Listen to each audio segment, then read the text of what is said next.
அரசியல் செய்திகளை உடனுக்குடன் தெரிந்து கொள்ள நம்ம அரசியல் நியூஸ் தமிழ் சேனலை சப்ஸ்கிரைப் பண்ணிக்கோங்க. திமுகவுடைய முன்னாள் அமைச்சர் ஏவா வேலுவின் வீட்டில் லஞ்ச ஒழிப்புத்துறையினர் நடத்திய சோதனையில் அதிரடியான பல விஷயங்கள் பார்த்தீங்கன்னா தற்போது வெளியாகி இருக்கின்றது. குறிப்பாக பல ஆவணங்கள், பல லட்சம் ரூபாய் பணம், அவர் குற்றவாளி தான் அப்படின்றதுக்கு ஆதாரமாக பல விஷயங்கள் பார்த்தீங்கன்னா அவருடைய வீட்டில் சிக்கியிருக்கின்றது. திடீரென லஞ்ச ஒழிப்புத்துறை அவருடைய வீட்டில் சோதனை செய்ய காரணம் என்ன? தற்போதைய தாவேகா அரசு அவர் மீது வன்மம் காரணமாக இந்த சோதனையில் ஈடுபட்டதா? உண்மையிலேயே அவர் குற்றவாளிதானா, அதாவது ஊழல் செய்தாரா அப்படின்றதெல்லாம் பற்றி தான் இந்த வீடியோவில் தெளிவாக துல்லியமாக பார்க்க போகிறோம். கடைசி வர பார்த்தீங்கன்னா எல்லாமே உங்களுக்கு சிறப்பாக புரியும். அதுக்கு முன்னாடி ஊழல் செய்தது யாராக இருந்தாலும் கடுமையான தண்டனை கிடைக்கணும் அப்படின்ட்டு நினைக்கிறவங்க இந்த வீடியோவுக்கு மறக்காமல் ஒரு லைக் கொடுத்துக்கோங்க. சரி, வாங்க வீடியோக்குள்ளார போகலாம். ஏவா வேலுவுக்கு சொந்தமான மற்றும் அவர் தொடர்புடைய 20க்கும் மேற்பட்ட இடங்களில் லஞ்ச ஒழிப்புத்துறை அதிகாரிகள் ஜூன் 25ஆம் தேதி முழுவதுமே சோதனை நடத்தியிருக்காங்க. அன்னைக்கு நடத்தின சோதனையில் கிட்டத்தட்ட 40 லட்சம் ரூபாய் அளவிலான ரொக்கம், அதாவது கணக்கில் காட்டப்படாத பணமும் பல முக்கிய ஆவணங்களும் மின்னணு ஆதாரங்களும் கைப்பற்றப்பட்டிருக்கு அப்படின்ற அதிர்ச்சி தகவலை தற்போது லஞ்ச ஒழிப்புத்துறை அதிகாரிகள் தெரிவித்திருக்காங்க. திமுக முன்னாள் அமைச்சரும் திமுகவின் சட்டமன்ற கொறடாவுமான ஏவா வேலுவின் வீடு மற்றும் அலுவலகங்களில் ஜூன் 25ஆம் தேதி காலை முதலே லஞ்ச ஒழிப்புத்துறை போலீசார் சோதனை நடத்தினாங்க. சென்னை ஆழ்வார்பேட்டையில் இருக்கக்கூடிய வீடு, திருவண்ணாமலையில் இருக்கக்கூடிய வீடு, கரூரில் அரசு ஒப்பந்ததாரர்களின் வீடு, அலுவலகங்கள் மற்றும் திருப்பூர் அரசு அதிகாரிகளின் வீடு உள்ளிட்ட சுமார் 20க்கும் மேற்பட்ட இடங்களில் லஞ்ச ஒழிப்புத்துறை போலீசார் சோதனை நடத்தினாங்க. இந்த சோதனைக்கு பிறகு லஞ்ச ஒழிப்புத்துறை அதிகாரிகள் ஒரு அறிக்கை ஒன்றையும் வெளியிட்டிருந்தாங்க. அது மட்டும் இல்லாமல் இந்த சோதனை பற்றி பல திடுக்கிடும் தகவல்களும் பல ஊழல்களும் அம்பலமாக்கி இருக்கின்றது. ஊழல் தடுப்பு மற்றும் கண்காணிப்பு இயக்குநரகம் திரு ஜெயராம் வெங்கடேசன் அவர்கள் அறப்போர் இயக்கத்தை சார்ந்தவர். அவர் அளித்த புகாரின் அடிப்படையில் தான் ஏவா வேலு மற்றும் நெடுஞ்சாலைத்துறை, சிறு துறைமுகங்கள் துறை அதிகாரிகள் உள்ளிட்ட 9 மாநில அரசு ஊழியர்கள் மீது மற்றும் ஒரு தமிழ்நாடு ஒப்பந்ததாரர் தனிநபர் அவர் மீதுமே வழக்கு பதிவு செய்யப்பட்டிருக்கின்றது. கிட்டத்தட்ட 11 பேர் மீது இந்த ஊழல் வழக்கு பதிவு செய்யப்பட்டிருக்கின்றது. ஏவா வேலு கடந்த திமுக ஆட்சியில் பொதுப்பணித்துறை மற்றும் நெடுஞ்சாலைத்துறை அமைச்சராக இருந்தார். அப்போதுதான் இவர் பல கோடி ரூபாய் ஊழல் செய்திருக்கிறார் அப்படின்றது குற்றச்சாட்டு. அந்த ஊழலுக்கான ஆதாரங்கள் அனைத்தும் தற்போது சிக்கி இருக்கின்றது. இந்த வழக்கானது 2022ஆம் ஆண்டு அரசு சாலைகளை அகலப்படுத்துதல் மற்றும் மேம்படுத்துதல், பயண தரத்தை மேம்படுத்துதல் மற்றும் குறுக்கு வடிகால் அமைப்புகளை மறுசீரமைத்தல் ஆகிய பணிகளுக்கான ஒப்பந்தங்களை வழங்குவதில் 2022ஆம் ஆண்டில் குற்றவியல் சதியில் ஈடுபட்டு இருக்கார் அப்படின்ற மாதிரி குற்றம் சாட்டப்பட்டது. கடந்த 2022ஆம் ஆண்டு மார்ச் மாதத்தில் பராமரிப்பு உட்பிரிவு மற்றும் பிற இடங்களுக்கான பணிகள் சுமார் 7 கோடி மதிப்பீட்டில் சங்கரானந்த் இன்ஃப்ரா அப்படின்ற ஒரு நிறுவனத்துக்கு வழங்கப்பட்டதாம்.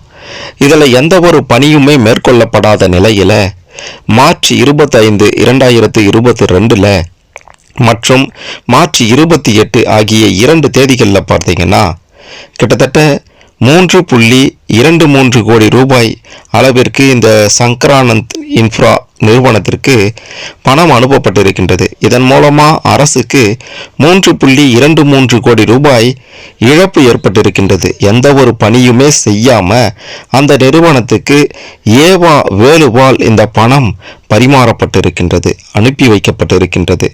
இதன் காரணமாகத்தான் கிட்டத்தட்ட 20க்கும் மேற்பட்ட ஏவா வேலுவுக்கு சொந்தமான இடங்களில் தற்போது சோதனை நடத்தியிருக்காங்க. சென்னையில் 4 இடங்கள், திருவண்ணாமலையில் 4 இடங்கள், கரூரில் 7 இடங்கள், திண்டுக்கல்லில் 2 இடங்கள், கோயமுத்தூரில் 2 இடங்கள், திருப்பூரில் 1 இடம் இந்த 20 இடத்துல இது அனைத்துமே பார்த்தீங்கன்னா ஏவா வேலுவுக்கு சொந்தமான வீடுகள், அலுவலகங்கள் இதில் எல்லாமே சோதனை மேற்கொள்ளப்பட்டிருக்கின்றது. இந்த சோதனைகளை பார்த்தீங்கன்னா ஏவா வேலுவின் வீடு மற்றும் அதிகாரிகளின் வீடு, ஒப்பந்ததாரர்களினுடைய அலுவலகம் இது அனைத்திலையுமே சோதனை நடத்தினதில் முக்கியமான ஆவணங்களும் மின்னணு ஆதாரங்களும் இந்த வழக்கில் தொடர்புடைய அதாவது நெடுஞ்சாலைத்துறை ஆவணங்களும் கணக்கில் காட்டப்படாத கிட்டத்தட்ட 40 லட்சம் ரூபாய் கட்டுக்கட்டாக பணமும் கைப்பற்றப்பட்டிருக்கு அப்படின்றதும் தற்போது அம்பலமாகி இருக்கின்றது. இந்த ஊழல் வழக்கை தொடுத்தது யார்னா அறப்போர் இயக்கத்தை சேர்ந்த ஒருங்கிணைப்பாளர் ஜெயராம் வெங்கடேசன் அவர்கள்தான். 2022ஆம் ஆண்டு ஏப்ரல் 20ஆம் தேதி தான் இந்த ஊழல் தொடர்பாக லஞ்ச ஒழிப்பு போலீஸில் இவர் புகார் செய்திருந்தார் அப்படின்றதும் குறிப்பிட வேண்டிய விஷயம்.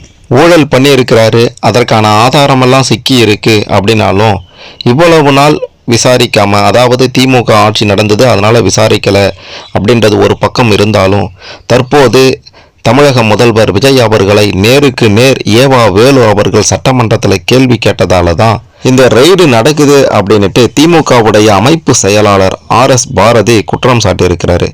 இதெல்லாம் நாங்கள் பார்த்து அழுத்து போன விஷயம். 1977 கருணாநிதியின் வீட்டில் ரெய்டு நடத்திய போது நான் கூடவே இருந்து பார்த்தவன். இன்னைக்கு இருக்கின்ற சின்ன பசங்களுக்கு எல்லாம் இது தெரியாது அப்படின்ற மாதிரி RS பாரதி அவர்கள் விஜய் அரசை கடுமையாக குற்றம் சாட்டியிருக்கிறாரு. விஜய் அரசை சின்ன பசங்க இவனுங்களுக்கெல்லாம் ஒன்றும் தெரியாது அப்படின்ற மாதிரியும் சொல்லியிருக்கிறாரு.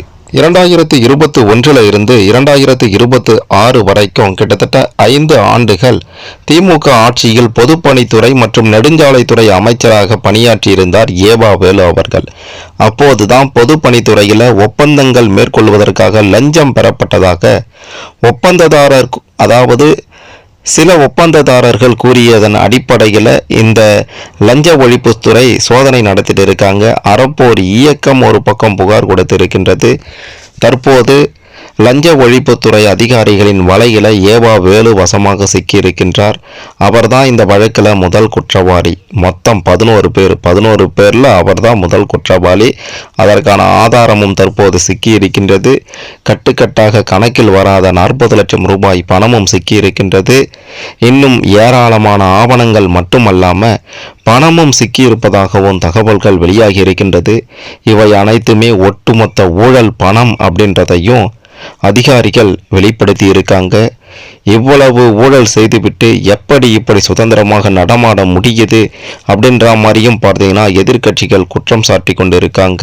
விஜய் அவர்களை நேருக்கு நேர் எதிர்த்து கேள்வி கேட்டதால தான் தற்போது சோதனை நடத்தப்படுது அப்படின்றது ஒரு பக்கம் இருந்தாலும் இன்னொரு பக்கம் ஊழல் செய்திருப்பதும் அம்பலமாகி இருக்கின்றது.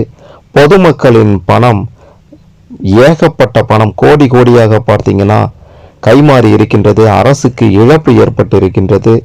இந்த மாதிரி ஊழல் செய்பவர்களுக்கு ஏவா வேலு மீதான குற்றம் நிரூபிக்கப்படும் பட்சத்தில் அவருக்கு என்ன தண்டனை கொடுத்தா சரியா இருக்கும் அப்படின்ட்டு நீங்க நினைக்கிறீங்களோ அதை மறக்காம கமெண்ட்ல சொல்லுங்க.